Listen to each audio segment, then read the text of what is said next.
नाजरीन अज मंदू खेल supreme court दे जिहड़ा जज है सुप्रीम उस फरमाया कि अच्छा गल बड़ी गौर नाल सुननी।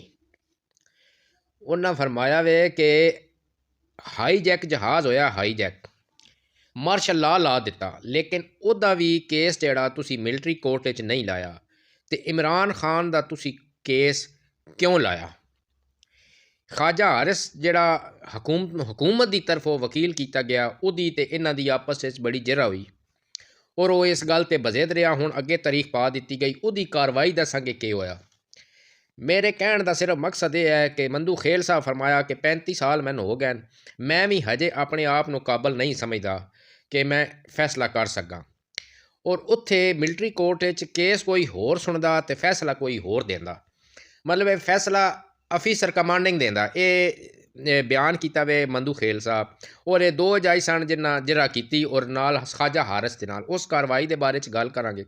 नाजरीन मैं सिर्फ इतनी गल करांगा अपनी जुडिशली दे बारे सुप्रीम कोर्ट होवे ते हाई कोर्ट होवे, उत्थे तुसी वकील वही कर सकते हो जिहदे लिंक होण अंदर तक लिंक होण, वही तुसी वकील भी कर सकते हो।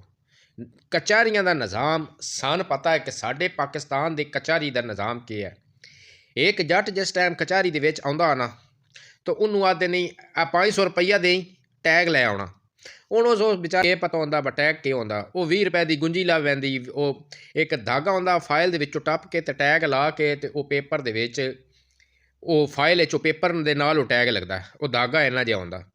उन्होंने हुण जट नूं क्या पता टैग क्या है। साडा निज़ाम अदालती कचहरी वकीलों का साडे सुप्रीम कोर्ट दे जजां नूं चाहीदा सुर्खियां दे विच आउण दी बजाए अपने अदालती निज़ाम अदलिया दा निज़ाम जिहड़े आम आवाम सालां तो साल जलील होंदे न उन्हां वास्ते रिलीफ देण।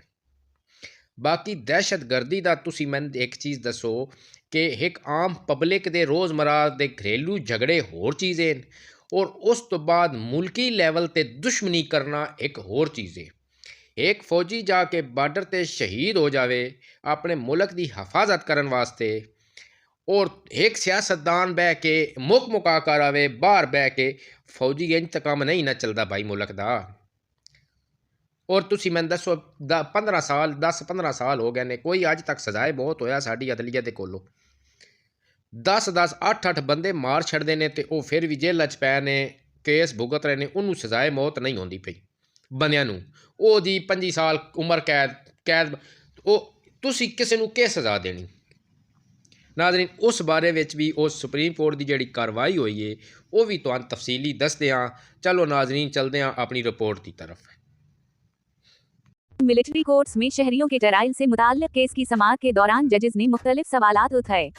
जस्टिस जमाल मनदुखील ने इस्तिफसार किया कि क्या आर्मी अफसर को इतना तजुर्बा होता है कि वो सजाए मौत तक का फैसला कर सके।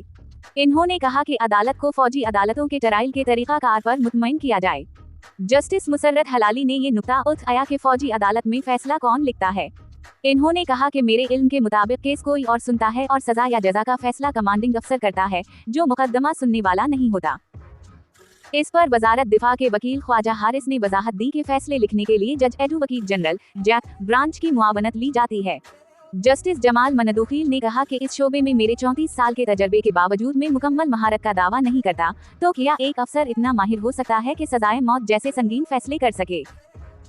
जस्टिस मुसर्रत हलाली ने एक और मिसाल देते हुए कहा कि एक आर्मी चीफ के तैयारे को हाईजैक करने की कोशिश में पूरे मुल्क में मार्शल लॉ लग गया, लेकिन इस केस का ट्रायल फौजी अदालत में नहीं हुआ।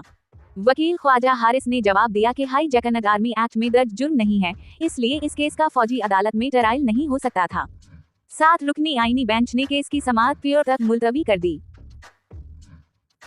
पाकिस्तान के साहिली शहर गवादर के नए बैन अल-अक़वामी हवाई अड्डे ने अपने फ्लाइट ऑपरेशन का आगाज कर दिया है और पहली परवाज गवादर से उम्मान के दारुल हुकूमत मस्कत के लिए रवाना होने वाली है। Pakistan international airlines Pakistan airlines के मुताबिक जुमा को परवाज पी के 197 नए गवादर इंटरनेशनल एयरपोर्ट से रवाना होगी।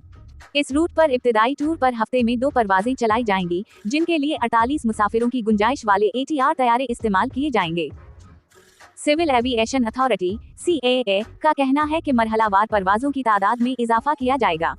एयरपोर्ट पर मुतालिका इदारों जैसे airport security force, Pakistan customs, FIA और एंटी नारकोटिक्स फोर्स के अहलकार तैनात कर दिए गए हैं। ये एयरपोर्ट पाक चीन इक्तिसादी राहदारी के अहम मंसूबों में शामिल है, जिसकी तामीर चीन ये हुकूमत के ताउन से अमल में आई। 4300 एकड़ पर फैला ये हवाई अड्डा पाकिस्तान का सबसे बड़ा एयरपोर्ट है, जो दुनिया के बड़े मुसाफिर बरदार तैयारों को हैंडल करने की सलाहियत रखता है। एयरपोर्ट की खुसूसियात में जदीद तरीन runway, high tech navigational system, air traffic control tower और कार्गो टर्मिनल शामिल हैं, जो सालाना 4 लाख से जायद मुसाफिरों और 30,000 टन कार्गो को संभालने की अहलियत रखता है। मजीद ये कि ये एयरपोर्ट पाकिस्तान, ओमान और चीन के ताउन से मुश्तरका टूर पर चलाया जाएगा, जबकि इंतजाम की जिम्मेदारी पाकिस्तान सिविल एविएशन अथॉरिटी के पास होगी। ये मंसूबा पाकिस्तान के आलमी राब्तों में इजाफा करने और गवादर के स्ट्रेटेजिक किरदार को फरोग देने में अहम किरदार अदा करेगा। मैशत के हवाले से अच्छी खबर, पाकिस्तान पेट्रोलियम ने गैस की पैदावार शुरू ऐलान कर दिया है। इस ज़मन में पाकिस्तान पेट्रोलियम की जानिब से कोटरी से गैस पैदावार शुरू करने की इतलात पाकिस्तान स्टॉक एक्सचेंज को अरसाल कर दी गई। ख़त में बता दिया गया, ख़त के मुताबिक कोटरी नॉर्थ ब्लॉक 1 से गैस की योमिया पैदावार 5.3 million metric ton cubic foot है। ख़त में बताया गया कि कुएँ से योमिया गैस का हसूल 950 पाउंड फी मुरबा इंच के साथ हो रहा है। ख़त के मुताबिक कोटरी से गैस पैदावार में Pakistan petroleum, United energy Pakistan limited और एशिया के मुश्तरका शेयर्स हैं। ख़त में बताया गया कि कोटरी में तकरीब 1 कुएँ से मिलने वाली गैस को अली आबाद प्रोसेसिंग प्लांट से सुई सदर्न सिस्टम में शामिल किया जा रहा है।